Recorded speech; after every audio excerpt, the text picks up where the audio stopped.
Hi guys, ఎలా ఉన్నారంతా? ఒక different వీడియోతో మళ్ళీ మీ ముందుకు వచ్చాను. వీడియో లాస్ట్ వరకు చూసి నచ్చితే ఒక లైక్ వేసుకోండి. ఓకే, ఇక వీడియో స్టార్ట్ చేద్దాం. ఒకప్పటికి ఇప్పటికీ ఆడియన్స్ యొక్క మైండ్ సెట్ మారిపోయింది. లేనిది ఉన్నట్లు, ఉన్నది లేనట్లు క్రియేట్ చేసినా, కనికట్టు చేసినా ఏమాత్రం రెండో ఆలోచన లేకుండా చాచి మొక్క మీద కొడుతున్నారు. ఈ మధ్య చాలా సినిమాల విషయంలో అదే జరిగింది. సినిమాలో మ్యాటర్ ఒకటి ఉంటే బయట ఊదరగొట్టేది ఇంకోటి. ఈ రాంగ్ ప్రమోషన్ వల్ల ఆడియన్స్ దాన్ని కనెక్ట్ అవ్వలేకపోయారు. సినిమాలో ఉన్నది ఉన్నట్లు ప్రమోట్ చేస్తే సినిమాని చూడాలో వద్దో ఆడియన్స్ నిర్ణయించుకుంటారు.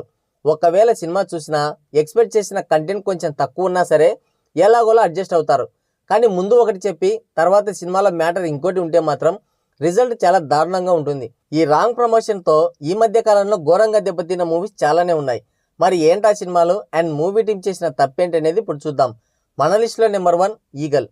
రవితేజ ఒక డిఫరెంట్ కాన్సెప్ట్ అనుకొని, అర్థమైందా? డిఫరెంట్ కాన్సెప్ట్ అనుకొని అంటే ఆయనే అనుకున్నాడో లేదంటే డైరెక్టర్ అనిపించాడో తెలియదు, కానీ మొత్తానికి ఇద్దరు కలిసి ఒక కళాఖండాన్ని థియేటర్స్ పైకి వదిలిపెట్టారు. ఈగల్ సినిమా గురించి ఆయన ఎవరో మాట్లాడుతూ ఆకాశంలో ఎగిరే గద్దకి ఎంతటి సునిశ్చిత దృష్టి ఉంటుందో ఈగల్లో రవితేజ పాత్రకి కూడా అంతే సునిశ్చిత దృష్టి ఉంటుందన్నాడు.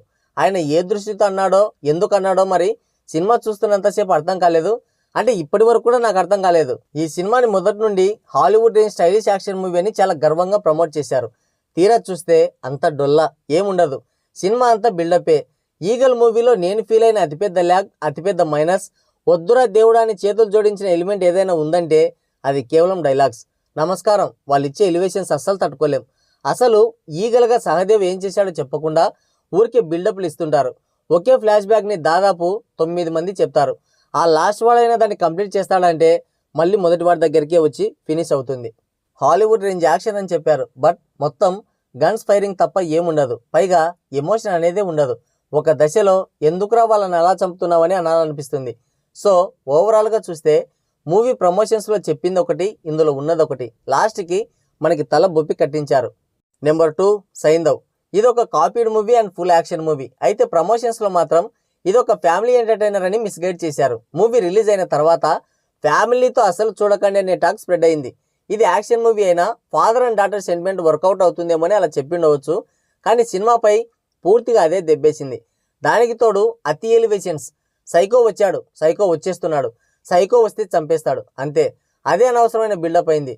ఇప్పుడు సైకో వస్తే ఏం పీకుతాడు అనే దానికంటే కూడా గతంలో సైకో ఏం పీకాడు అనేది తెలిస్తేనే కదా ఆడియన్స్ కన్వీనియన్స్ అయ్యేది. సరిగ్గా డైరెక్టర్ ఇక్కడే బుర్రని గొయ్యి తీసి పాతిపెట్టాడు. ఫ్యామిలీ ఎంటర్టైనర్ అని చెప్పి అసలు ఫ్యామిలీనే లేకుండా తీశారు. దీని రిజల్ట్ గురించి వేరే చెప్పాల్సిన పని లేదనుకుంటాను. నెంబర్ 3 గుంటూరు కారం. ఇది గుంటూరు కారం కాదు, గుంటూరు ఘోరం అనుకుంటా. ఈ సినిమా చూసిన వాళ్ళు కూడా ఘోరం అయిపోయారు. ఇది ఒక పక్కా మాస్ కమర్షియల్ మూవీ అని చెప్పి పైగా ఆ కుర్చీ మడతపెట్టి అనే సాంగ్ని కూడా పెట్టారు మనల్ని బాగా నమ్మించడానికి. తీరా చూస్తే ఇది ఒక మదర్ సెంటిమెంట్ స్టోరీ. ఉత్తి పుణ్యానికి కట్టుకున్న మొగుడిని కన్న కొడుకుని వదిలేసిపోయిన ఓ తుపాకీ స్టోరీ. దాన్ని అటు తిప్పి ఇటు తిప్పి మన మొహాన కొట్టారు. మదర్ సెంటిమెంట్ అంటే ఆంటీ సెంటిమెంట్ లాగా ఇది ఒక అత్తారింటికి దారేది సినిమా అనుకుంటారని దానికి గుంటూరు కారం అని టైటిల్ పెట్టి మాస్ సినిమాని ప్రమోట్ చేశారు. ఈ సినిమా చూసిన వాళ్ళ పరిస్థితి, అనుభూతిని మాటల్లో వర్ణించలేం. ఇది మాస్ మూవీనా మదర్ సెంటిమెంట్ మూవీనా అనేది అర్థం కాక డిజాస్టర్ చేసి పడేశారు. అయినా మహేష్ తన స్టార్ పవర్తో మూవీని బ్రేక్ ఈవెన్కి దగ్గరగా తీసుకొచ్చాడు.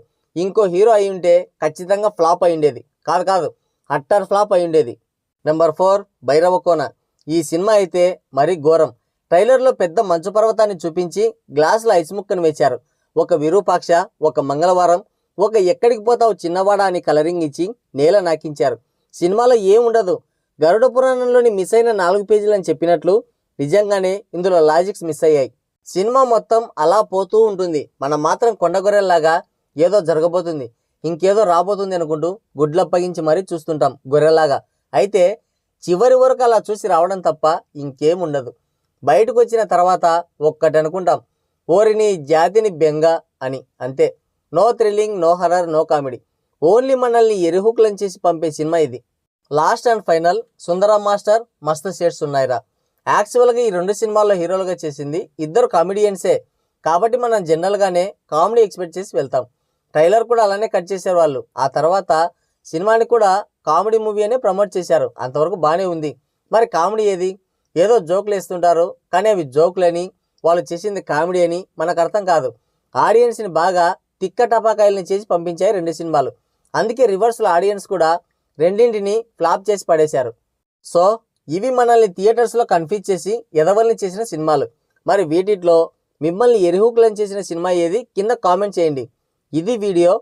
నెక్స్ట్ మరో ఇంట్రెస్టింగ్ వీడియోతో మళ్ళీ కలుద్దాం. Thank you. Take care. Bye bye.